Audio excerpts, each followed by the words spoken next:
Hi, everybody. We are back with episode 2 of Viral Vanjan podcast, season 2. We are so excited for this podcast today because we have another guest speaker who will be talking about the airline industry. We are very excited because, to be honest, the airline industry is a bit of something that is really not discussed on a very marketing spectrum. And that is where, well, to be honest, we don't have that many airlines. But then what are they up to, how are they doing right now, and how well are they going to be doing in the future. We have a guest speaker for that. So today our topic is the airline industry, its changes, challenges, and growth opportunities. So introducing our guest speaker, Sarah Khoso. Hi Sarah, how are you? Hi, Assalamu alaikum. I am good, Zara. Thank you for having me. पहले मैं सोच रही थी, I was thinking whether I should do this or I shouldn't, and then finally I said, why not? It's time, No, I think. we are very, very happy that you are with us, and especially because we have our reasons. We're not going to tell you right now, but we are very, very happy about it. So, listeners, a little background about Sarah Khoso. So, while doing her BBA, she joined a startup which is AirBlue in 2003. She has worked there for around 13 years, which is massive. And through AirBlue, she has learned a lot about the airline industry, and she took that wisdom towards AirCL soon after, and then towards K2. But now, with almost 16 years of experience in strategy in the commercial department, as well as in reservations and planning, we are totally exploiting Sarah today, and we are going to take out all the insights we need in order to discuss the airline industry and how those frameworks that Sarah has learned, how can those be implemented in other businesses as well. So, Sarah, we are very, very excited today. So, over to Subura, who's actually going to be asking all the very tough questions. And I'm very excited to be listening into this conversation, guys. I hope you are too. So, over to you, Subura. Hi, Zara and Sarah. Thank you, Sarah, for coming and accepting our request to be a part of our podcast. We're really honored to have you here. Today, we're going to be learning a lot from you. So, let's just start off with the questions. The session will be divided into three major parts, where initially we'll be asking her questions about the impact of COVID-19 on the industry and how does she see us coming out of it. Then we would move towards the changes and what is the new normal and what the customer experience is and how the customer experience should be. From there, we would ask Sarah about the growth opportunities for the Pakistani market so that, strategically and from an airline's perspective, you guys are going to be learning a lot in this session today. So let's just begin. So I'll begin with the first question, which is impact of COVID-19 on the industry and how do you see us coming out of it? Right, important question, Sabura. The impact, when we talk about impact, I think there's only one adjective that I can use to describe um, what has happened. It has been catastrophic, and we have never ever seen this kind of disaster when it comes to aviation. There has been an unprecedented decline in passenger numbers, mainly because your aircraft were just standing during lockdown periods. In Pakistan, travel restarted. I think it was mid of May, and we know that what effort people in the airline industry had put in to restart commercial flights. Airlines were working with skeleton staff and ensuring that passengers are safe. And there still is immense effort to restore passenger demand.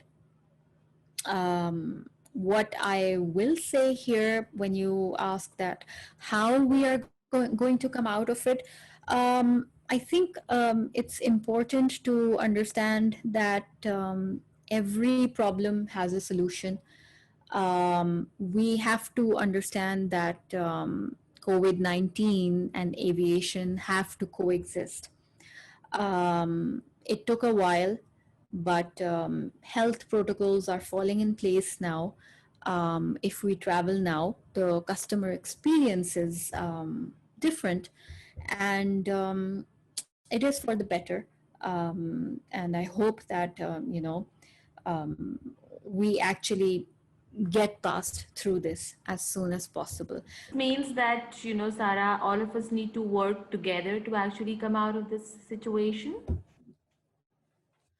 Absolutely. For me, I think that Pakistan's aviation industry really needs to up its game when it comes to technology. And, we really need to work on airports that, give passengers, a touchless experience, and where your telephone should actually be doing everything for you, boarding a flight, and giving your identity through your phone. I think your telephone should actually be enough so that you are not continuously exchanging boarding cards or paper or anything with people. So a lot could be done. I think it is the right time. This is the time actually when we should be proactive, and we should be thinking how to make things better, how to be cost effective, of course, and all doing all these things will actually save time. But it's all about planning it out and just doing it now. I don't think there's any time that Any is better there. time? Yeah, any Yeah, time better than this, in terms of better the than this. technological growth that we can see. So actually this brings us to the point that that we wanted to discuss the growth opportunities for the Pakistani market. And you just just talked about the technology and the contactless experience. So if you could shed some light on this area as well, that where do you see the industry growing, and what are the opportunities that we can capitalize on in order for our industry to grow and just outshine the rest. Okay, it'll take a lot of work. I think Pakistan, the aviation industry in Pakistan is it's not be given a lot the attention that it deserves. The good news, and I don't know if you want to call it a good news, but the good news in a way that you have other airlines that are now ready to come into Pakistan. That British Airways is already here. Yeah.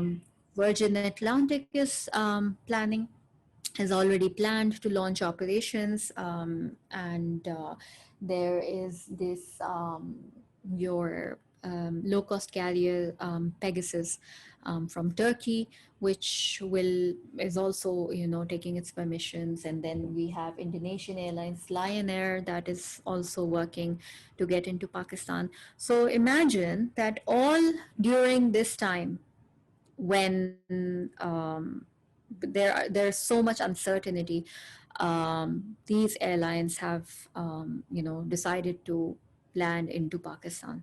So it's a sign of growth, actually, right?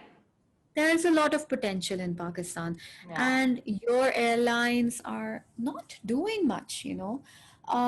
Nothing is really happening, um, which is why obviously other carriers will take that chunk of yours.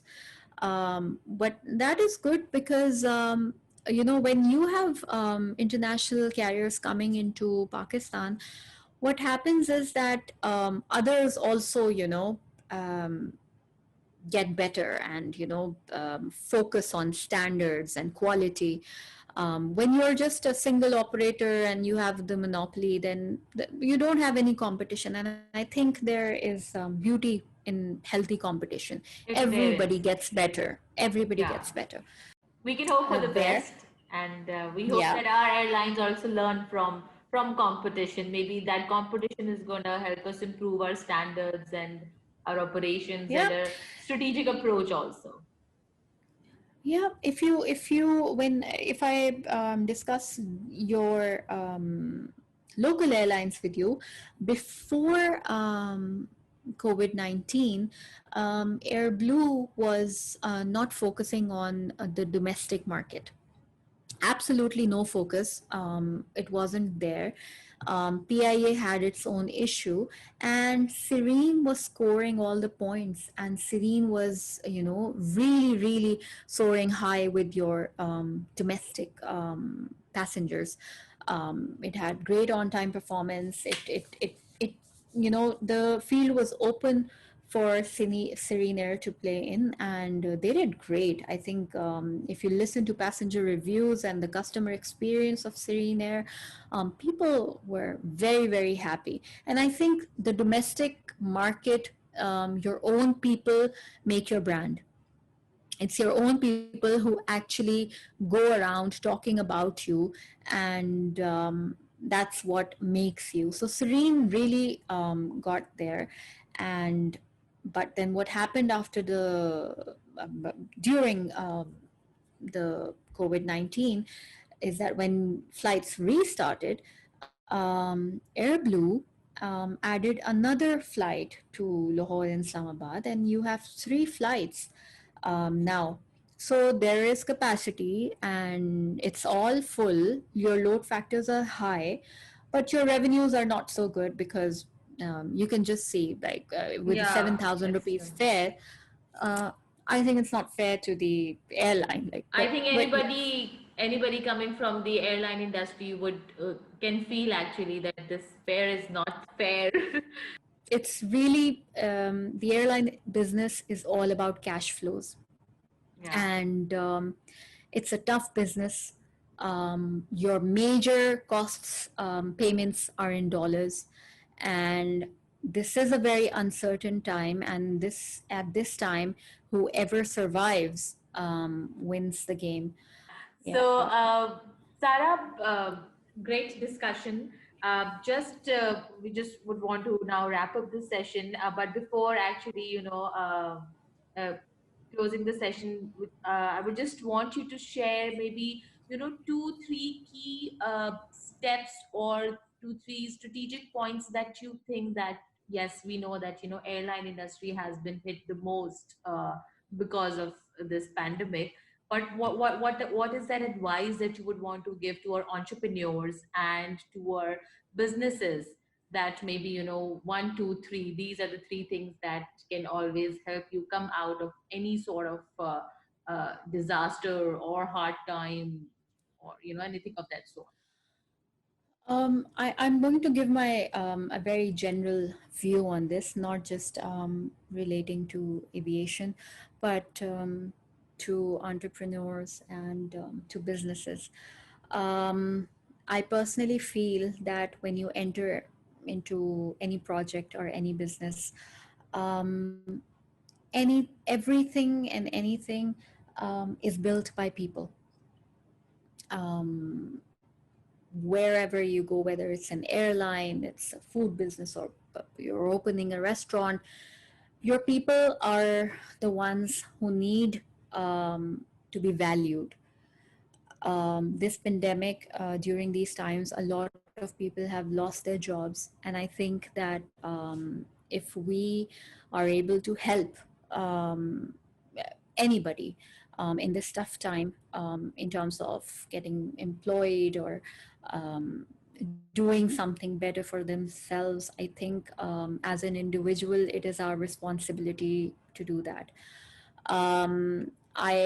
Being a female in the aviation industry and working in Pakistan, I would really encourage more and more females to actually get into aviation and make it better, improve it, use technology.